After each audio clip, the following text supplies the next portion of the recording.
오늘 이 아침에 우리가 함께 은혜 나누고자 하는 말씀은 잠언서 14장 말씀입니다.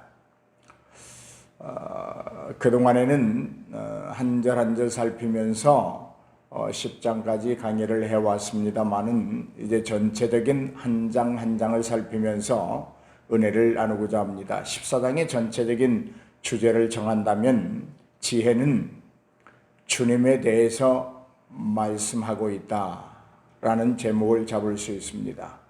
좀 더 자세히 말한다면 지혜는 주님에 대하여 두려움을 우리에게 알려주고 있다, 그렇게 말할 수 있습니다. 먼저 14장 1절로부터 4절의 말씀을 보면 여기에는 두 여인이 나옵니다. 지혜로운 여인은 자기 집을 세우는 자요, 미련한 여인은 자기 손으로 그것을 허문다라고 본문은 교훈하고 있습니다. 사랑하는 여러분, 남자든지 여자든지 사람은 경건과 도덕성에서 나오는 하나님의 지혜로 가정을 잘 세워야 될 줄로 믿습니다. 여러분, 가정은 모든 것의 기초가 되는 집합체입니다.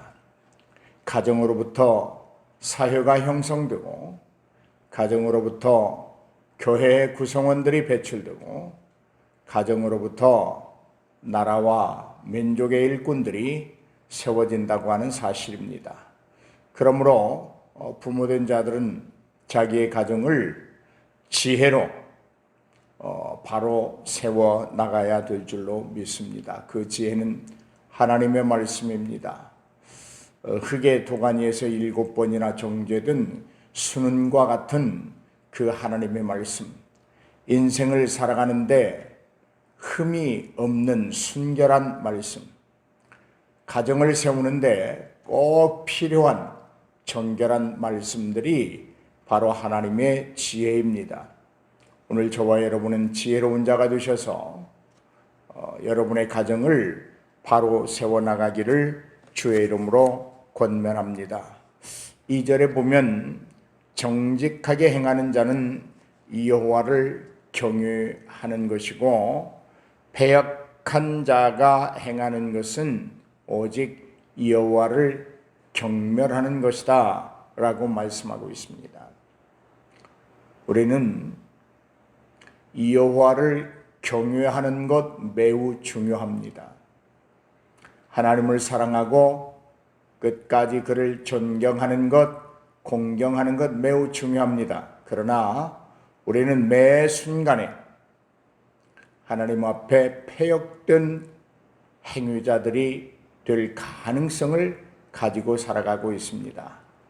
그러므로 우리는 여호와를 경외하는 일에 행여 흠결이 생길까 봐 노심초사하는 삶도 대단히 중요합니다. 성경대로 믿어야 합니다.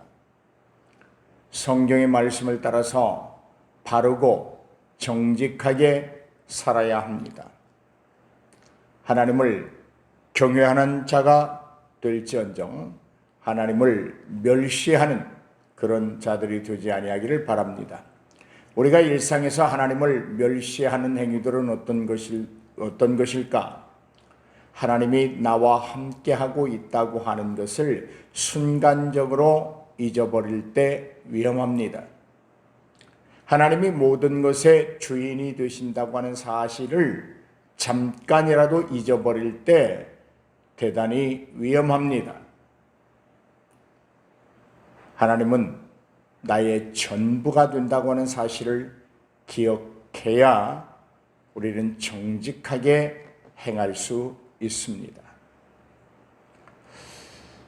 다음 말씀을 보면 미련한 자는 교만하다. 그는 입으로 매를 자청한다 라고 말하고 있습니다. 그러나 지혜로운 자는 입술을 보전한다. 그 입술로 자기 자신을 지킨다, 그런 말씀입니다. 어제도 말씀드렸습니다. 우리의 입술을 우리의 혀를 하나님이 주신 혀로 온전케 사용할 수 있어야 합니다. 말할 때 해야 하고 말하지 말아야 할 때 안 하는 지혜가 있기를 바랍니다. 말을 할 때에도 적당하게 적절하게 수위를 조절할 수 있는 능력이 있어야 합니다. 정직함을 말해야 합니다. 진실을 말해야 합니다. 거짓으로 중상모략하는 혀가 되어서는 안 됩니다. 겸손한 말을 많이 해야 합니다. 온유한 말을 많이 해야 합니다. 덕을 세우는 말을 많이 해야 합니다. 그것이 지혜로운 자가 입술로 자신을 보존하는 삶인 것입니다. 4절에 보면 소가 없으면 구유가 깨끗하다. 그러나 그 소를 통하여 얻는 힘이 많다. 그렇게 말하고 있습니다. 그렇습니다. 때로는 우리가 공동체를 이루어갈 때에 내 생각에, 자신의 생각에 주관적으로 귀찮고 불필요한 존재라고 여겨지는 사람들이 있을 수 있습니다. 그러나 여러분, 그들이 없으면 편안하고 그들이 없으면 조용할 수 있겠지요. 그러나 그들을 통해서 얻어지는 힘도 있다고 하는 사실을 우리는 기억해야 합니다. 특별히 교회 공동체 안에서 교회를 세워가는 일에 있어서 불필요한 자, 없어야 할 자는 아무도 없다고 하는 사실입니다. 그 사람의 나름대로의 힘을 보태어서 하나님의 집을 세워가는 것입니다. 그러므로 우리는 다 주님 앞에 필요한 일꾼들입니다. 그것을 기억할 수 있기를 바랍니다. 마찬가지입니다. 여러분의 가정 속에서 불필요한 사람은 아무도 없습니다. 다 필요합니다. 각자의 힘을 보태고 각자의 노력과 열심을 다해서 복되고 아름다운 가정을 세워나가게 되는 것입니다. 오늘 사랑하는 여러분, 하나님을 위해 교회에 봉사하고 그 필요성을 생각하고 각자에게서 얻어낼 수 있는 유익들을 생각하면서 모든 이들을 귀중히 여기고 그들과 함께 사랑하는 저와 여러분이 되기를 주의 이름으로 축복합니다. 다음에 5절로 8절의 말씀을 보면 신실한 자와 거만한 자에 관한 이야기를 하고 있습니다. 신실한 증인은 거짓말을 하지 않는다. 그러나 거짓 증인은 거짓말을 내뱉는다. 그렇게 우리에게 교훈하고 있습니다. 우리는 거짓말하는 죄를 범하지 말아야 합니다. 하나님께 영광이 되고 이웃에게 유익을 주는 진실한 증인이 되어야 합니다. 여러분, 우리가 누구입니까? 예수 그리스도의 증인입니다. 십자가의 죽으심과 3일 만에 부활하신 그리고 심판주로 오실 예수 그리스도에 대한 진실한 증인들이 되어야 합니다. 예수 그리스도의 복음에 대한 진실한 선포자가 되어야 합니다. 예수를 부인하지 마십시오. 교회를 부인하지 마십시오. 믿음을 부인하지 마십시오. 진실하게 고백하십시오. 어느 곳에서든지 예수 믿는 사람임을 나타내십시오. 어떤 상황에서도 그리스도의 사람, 하나님의 백성임을 자각하시고 당당하시기를 주의 이름으로 축복합니다. 거만한 자는 지혜를 구해서 얻지 못합니다. 다만 명철한 자는 지식을 얻게 됩니다. 우리는 남을 경명치 말고 겸손히 하나님을 경외하는 그런 삶을 살아야 합니다. 하나님과 인생에 대한 풍성한 지식을 얻어서 바르고 복된 삶을 살아야 한다고 하는 것입니다. 인간이 복스러운 삶을 살기 위해서는 절대적으로 필요한 것이 있습니다. 여러분, 무엇이라고 생각하시나요?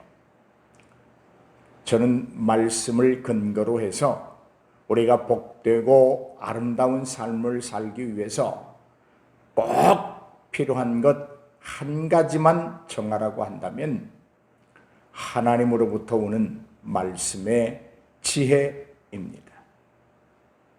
오늘 사랑하는 여러분, 명철한 자가 되어서 지식에 지식을 더하고 지혜에 지혜를 더하여서 여러분의 삶이 복되기를 바랍니다.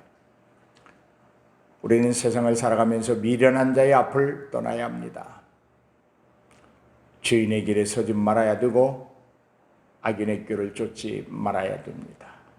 오만한 자의 자리에 앉지 말아야 합니다. 왜냐하면 그들의 입술에는 지식이 없기 때문입니다. 우리는 지식이 없는 미련한 자, 교만하고 자기를 사랑하고 돈과 쾌락을 사랑하는 자가 있다면 그들의 앞을 반드시 떠나야 합니다. 여러분,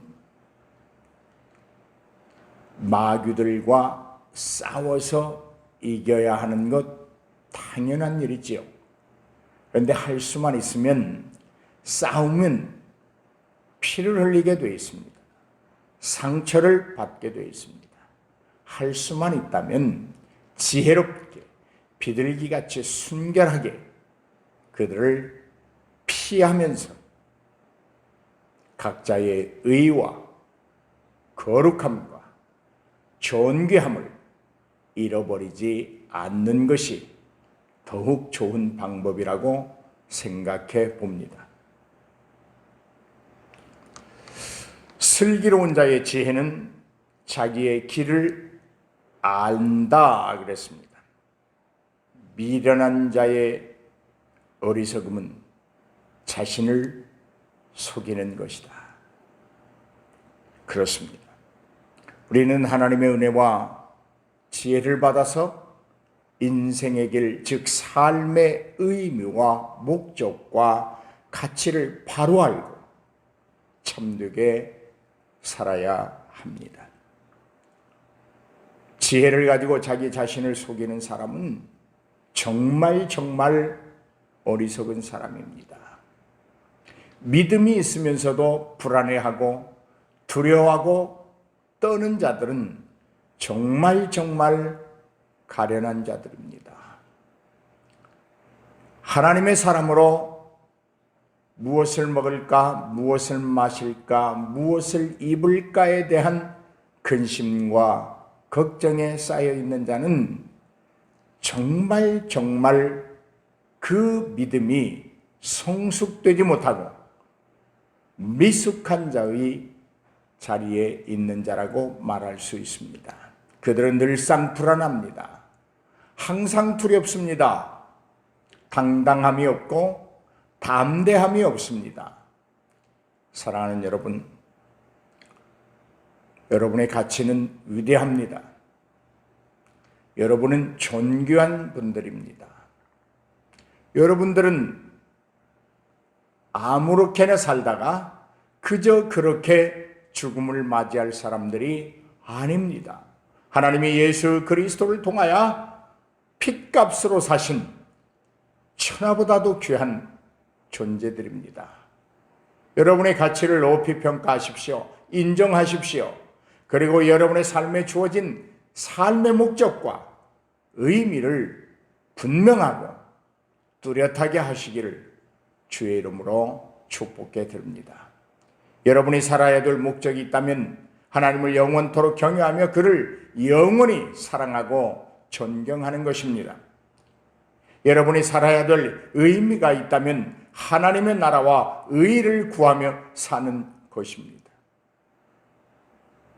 저와 여러분이 이런 사실들을 잘 기억하고 하나님의 사람답게 살 수 있기를 바랍니다. 9절로 12절의 말씀을 보시겠습니다. 9절로 12절의 말씀은 흥하는 일과 망하는 일에 대하여 말씀하고 있습니다. 미련한 자는 죄를 대수롭지 않게 여기고 정직한 자 중에는 하나님의 은혜가 있고 이웃에 대한 선한 의지를 가지고 있다. 그렇게 말합니다.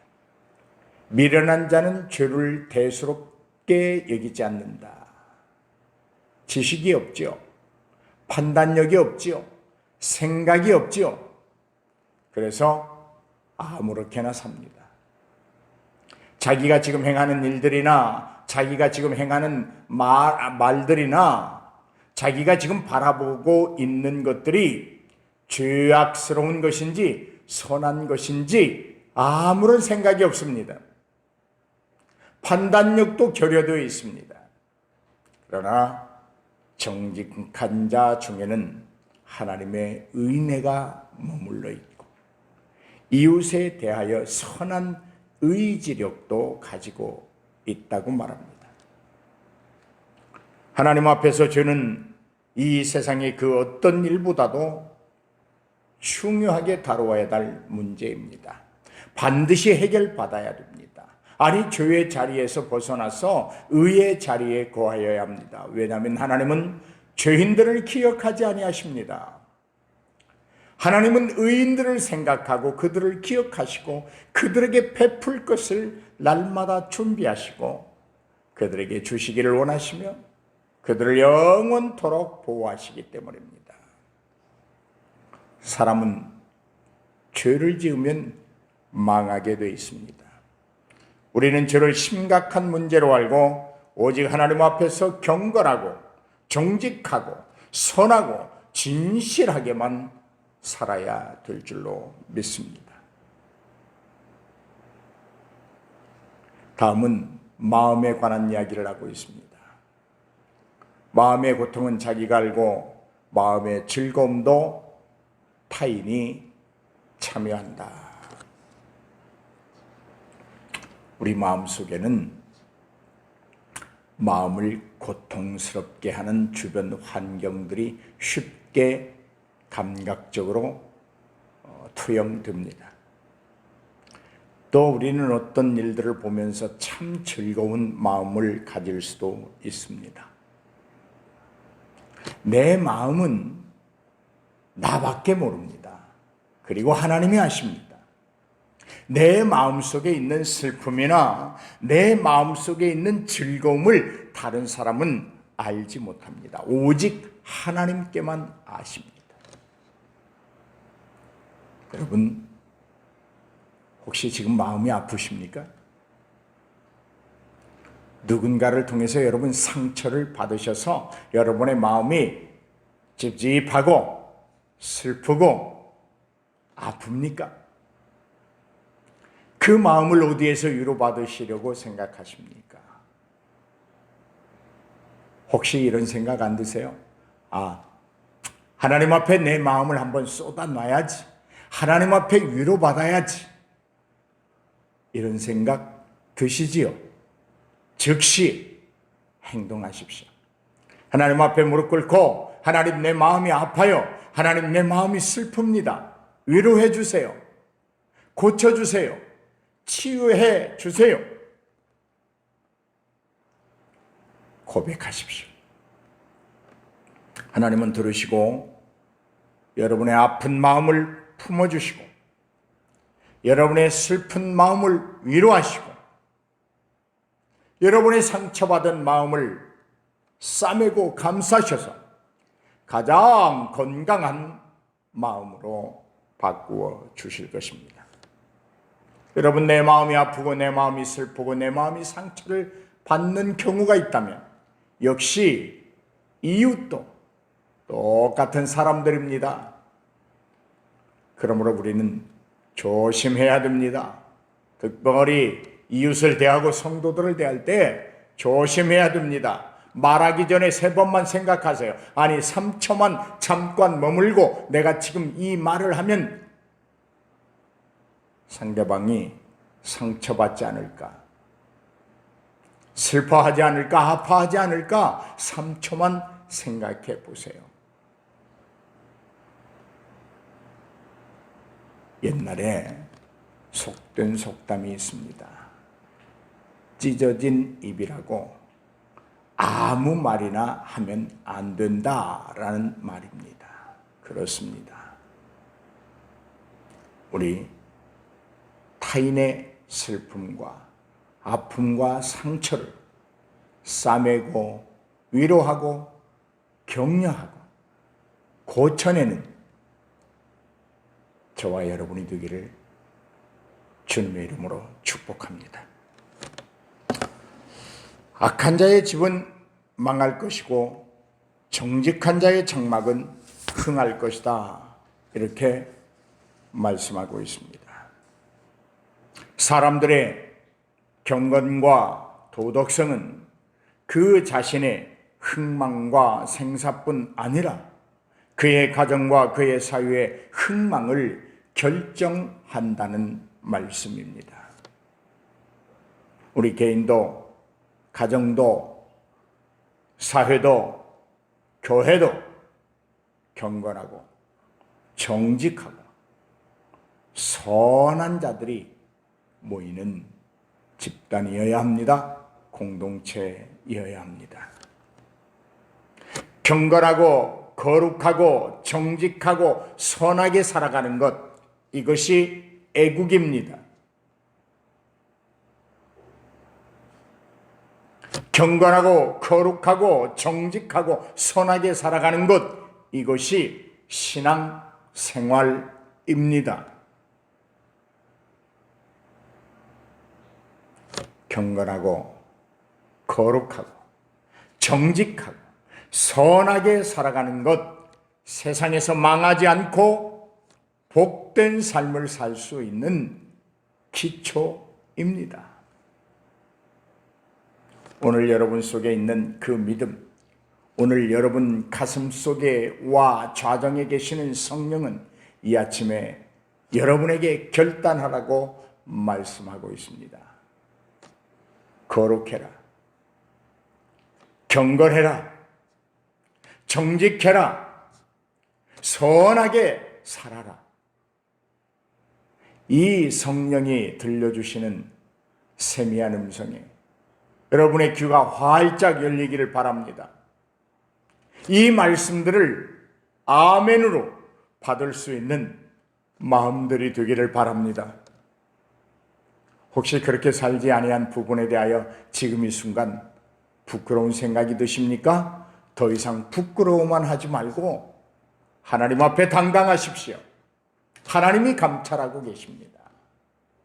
판단하실 이는 하나님이십니다. 하나님의 판단이 여러분 두렵지 아니하십니까? 하나님은 사랑의 존재입니다마는 하나님의 거룩성을 생각할 때는 하나님이 심히 두렵습니다. 하나님의 심판을 생각할 때에 나의 삶은 심히 두렵습니다.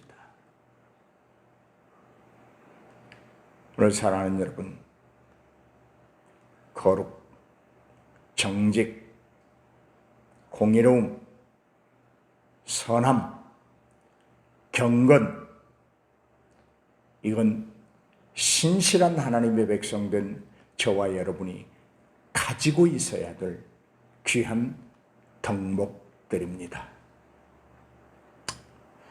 또 이렇게 말합니다. 어떤 길은 사람 보기에 바르지만 그 길이 사망의 길일 수도 있다. 참 어려운 말씀입니다. 우리가 판단하고 선택해서 옳은 길이라고 걷고 있는데 그 길이 결국은 사망이요, 멸망이라고 하는 것입니다. 그렇다면 우리는 어떤 길을 선택해야 됩니까? 어느 길이 사망과 멸망이 없고 영생하는 길입니까? 어려우세요? 아직도 모르세요? 예수라고 하는 길이 있습니다. 세상이 화려하게 펼쳐지고 세상의 화려한 꽃이 여러분을 반기고 세상에 그 음미할 수 있는 그 어떤 그 심취될 수 있는 향기가 아니라 좁은 길, 가시밭길, 고통의 길처럼 보이지만 예수님이라고 하는 길이 있습니다. 십자가의 길입니다. 멸시와 천대의 길입니다. 채찍을 맞고 피를 흘리는 길입니다. 그러나 그 길에는 영원한 생명이 있습니다. 죽어도 부활이 있습니다. 오늘 사랑하는 여러분, 진리 되신 예수의 길을 보여주신 시온의 길을 따라오라 하신 먼저 가신 그 길을 우리 힘차게 걸어가십시다. 영생의 길과 사망의 길을 분별하십시오. 그리고 선택하십시오. 반드시 영생의 길을 선택해야 합니다. 우리는 매 순간 선택하며 사는 사람들입니다. 옳고 그름을 선택하게 됩니다. 미움과 사랑 중에 선택하게 됩니다. 지옥과 천국 중에 하나를 선택하게 됩니다. 행복과 불행 중에 하나를 선택하게 됩니다. 오늘 저는 여러분에게 축복합니다. 옳고 바르고 행복하고 선함을 선택하는 지혜가 있기를 바랍니다. 그렇다면 이 사망의 길과 영생의 길은 무엇으로 구분할 수 있습니까? 분명합니다. 하나님의 말씀으로 분별할 수 있습니다. 그러므로 우리는 성경을 열심히 읽고 듣고 지켜 행해야 됩니다.